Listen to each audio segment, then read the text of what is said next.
Hello everyone, I am Deepika and today we're going to do figures of speech. This is part 2 and if you've not seen the part 1, kindly go to the description box. The link is there. So let's get started with today's presentation.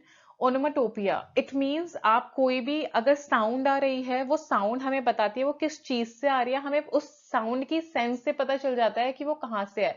For example the tiger is snarling. कौन स्नार्ल कर रहा है यहाँ पे? Tiger. तो वो जो snarling है, वो जो वॉइस है, वो जो आवाज है, वो किससे एसोसिएट हो रही है? हमारे टाइगर से.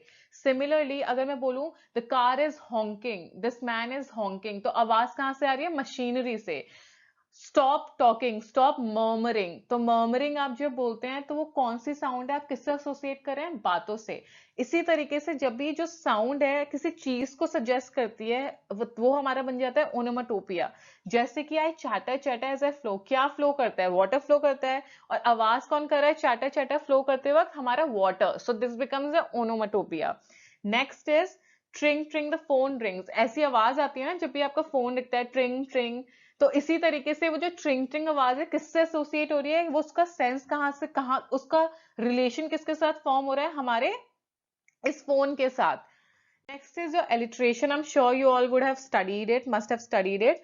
यहाँ पे एक बार देख लेते हैं क्या बोला गया है. In this figure of speech two और more words begin with the same letter और सिलेबल. जैसे कि एग्जांपल है potatoes, P and pumpkin are green grocers good. यहाँ पे पी, यहाँ पे पी, यहाँ पे पी. हमें क्या बोला गया है? टू और more words begin with the same letter और सिलेबल. कि आपका जो वर्ड्स हैं, आपके जो words adjacent to each other रखे हुए हैं बराबर में, या फिर अगर बराबर में नहीं है तो थोड़े से आसपास रखे हुए हैं और सेम अल्फाबेट से शुरू हो रहे हैं और उनकी आवाज सेम है अल्फाबेट की जो शुरू में आ रहा है. जैसे यहाँ पे प प प, 3 पी है. पोटेटोज, पीस, पम्पकिन, है ना, 3 पीज. इस सेम तरीके से ग्रीन ग्रोसर्स गुड. यहाँ पे ग ग ग है ना, ये वाली साउंड आ रही है और जी है. सो this becomes your alliteration. Next is, this is a tongue twister. I'll just try to speak it. She sells seashells by the seashore. I did make a mistake because it's a tongue twister. So this is also your alliteration. Next is antithesis. In this figure of speech, we do one thing and refuse the other, or we put two things together by contrasting them. मतलब कि हम दो opposite ideas को यहाँ पे रख रहे हैं, वर्ड्स को नहीं. दो ऑपोजिट आइडियाज को यहाँ पे साथ में रखते हैं और उनको कॉन्ट्रास्ट करते हैं. आपको याद है आपने ऑक्सीमोरन पढ़ा है आपकी फर्स्ट स्लाइड में.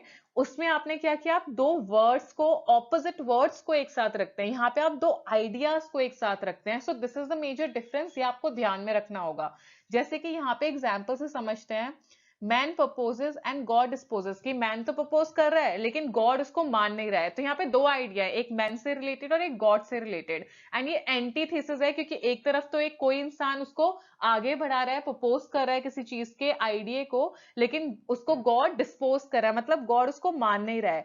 सो here proposal and disposal are happening at a time, मतलब सेम टाइम पे प्रपोजल हो रहा है लेकिन गॉड की तरफ से डिनायल हो रहा है. तो ये दोनों के दोनों क्या हो गया है? आपके दो एंटीथेसिस. यहाँ पे एंटीथेसिस है क्योंकि दो आइडिया जो है वो कॉन्ट्रास्टिंग है, ऑपोजिट है, वो एक साथ रख दिए गए हैं. Ideas not words. और सेकंड एग्जांपल भी देख लेते हैं. I love Caesar and hated his ambition. कि हाँ, मैं सीजर को प्यार करता था लेकिन उसके एम्बिशन को हेट. तो दो आइडियाज यहाँ पे रखे गए हैं साथ में कि प्यार करना सीजर को लेकिन हेट करना उसके एम्बिशन को. So this also becomes your antithesis. Here love and hatred are two opposite feelings at the same time. जो आपकी दो ऑपोजिट फीलिंग्स है उनको एक साथ रख दिया गया है, इसीलिए ये हमारा क्या कहला रहा है? Antithesis. Next is your metonymy. Metonymy is basically, it signifies the name of person, of some person or things for another man or thing. मतलब आप रेफर कर रहे हैं किसी और को लेकिन वो आपका रिफ्लेक्ट कर रहा है किसी और पे. जैसे कि एग्जाम्पल से क्लियरली समझते हैं. The pen is mightier than the sword. हम ये तो नहीं बोल रहे ना एक पेन जिससे हम लिखते हैं और एक तलवार जिससे लड़ाई की जाती है, कि एक पेन जो है एक तलवार से ज्यादा मजबूत है या फिर ज्यादा बड़ा है या फिर ज्यादा स्ट्रॉन्ग है.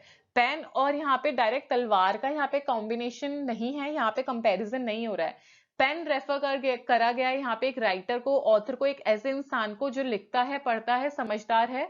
और वॉरियर एक जो होता है उसके लिए हमने स्वॉर्ड को यहाँ पे लिखा है. वॉरियर मतलब आपका जो भी कोई नाइट है या फिर कोई भी बैटल में जो लड़ाई करता है, आपका सैनिक, कोई भी है उसको हमने यहाँ पे यहाँ पे किससे सिग्निफाई किया है, स्वॉर्ड से, वॉरियर से। सो यहाँ पे पेन किसके लिए यूज किया गया है, राइटर के लिए, और स्वॉर्ड किसके लिए यूज की गई है, वॉरियर के लिए। I hope this is clear. मैं फिर से एक बार एक्सप्लेन करती हूँ।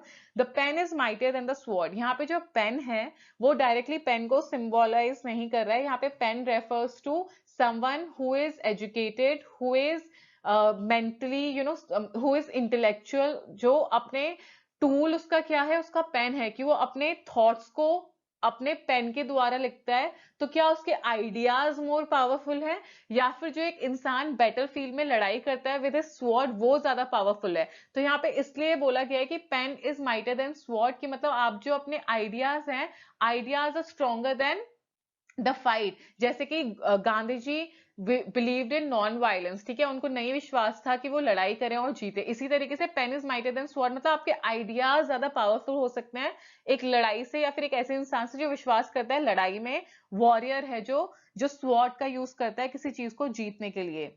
Like a poet hidden in the light of thoughts. यहाँ पे लाइक अ पोएट, एक पोएट की तरह, hidden in the light of thoughts. Light यहाँ पे किस चीज को बोल रही है, लाइट ऑफ थॉट्स तो कुछ नहीं होता, लाइट यहाँ पे फीलिंग्स ऑफ थॉट, कि एक पोएट इतना एनग्रॉस्ड है, he is so lost in his thought, and thought यहाँ पे जो उसकी फीलिंग्स को किस तरीके से सिग्निफाई किया, लाइट से।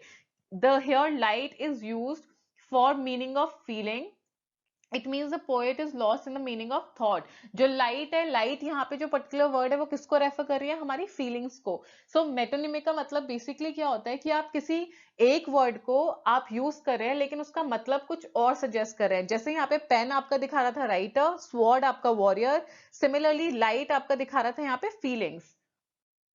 Paradox. In this figure of speech, a truth is revealed by self-contradictory statement or mutually opposite saying। कि मतलब आप यहाँ पे अपने आप को या फिर कॉन्ट्रास्ट कर रहे हो, जो आप बोल रहे हो उसी का कुछ ऑपोजिट बोल रहे हो, या म्यूचुअली ऑपोजिट सेइंग, कि मतलब दोनों तरफ से आप कुछ ऑपोजिट चीज कह रहे हो। अभी आपने सबसे पहले ऑक्सीमोरन को बहुत क्लियरली समझते हैं, जो आपकी फर्स्ट स्लाइड में, अगर आपने नहीं देखी आप देख लीजिएगा उसको। ऑक्सीमोरन मतलब दो ऑपोजिट वर्ड्स, दो वर्ड्स जिनका मतलब ऑपोजिट है, एक दूसरे से बिल्कुल उल्टा है, उनको हम साथ में रखते हैं।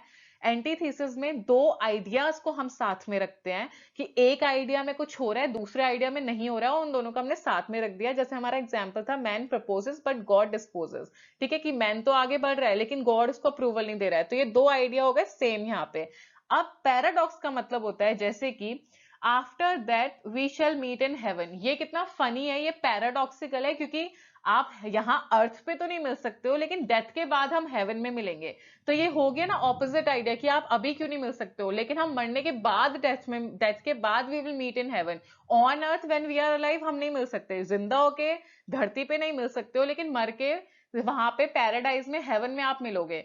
तो ये हो गया पैराडॉक्स, की कितना फनी है कि आप ये चीज कह रहे हो जीते जी, लेकिन आप अभी नहीं मिल सकते हो, लेकिन आप मिलोगे कब, after death in heaven. Patriot lives after that, कि मतलब आपके जो भी शहीद हो जाते हैं, पेट्रियट होते हैं, वो कब जीते हैं, डेथ के बाद। उससे पहले तो उन्हें इतनी सारी स्ट्रगल्स करनी पड़ती हैं, फेस करनी पड़ती हैं, कि वो जी नहीं पाते। तो मतलब उनका जीवन पूरा ही फुल ऑफ स्ट्रगल होता है, तो वो शांति से कब जीते हैं, only after death. So this was about it. So these were the 6 figures of speech I wanted to cover in this slide, in this video. I hope आपको समझ आया। अगर आपको नहीं आया, please mention it in the comment section below. I'll surely rectify your doubts. And if you like the video, please share it with your friends and like it, and subscribe to my channel and hit the like and hit the bell button. Thank you so much for watching the video. Much love. See you soon with my next video. Thank you.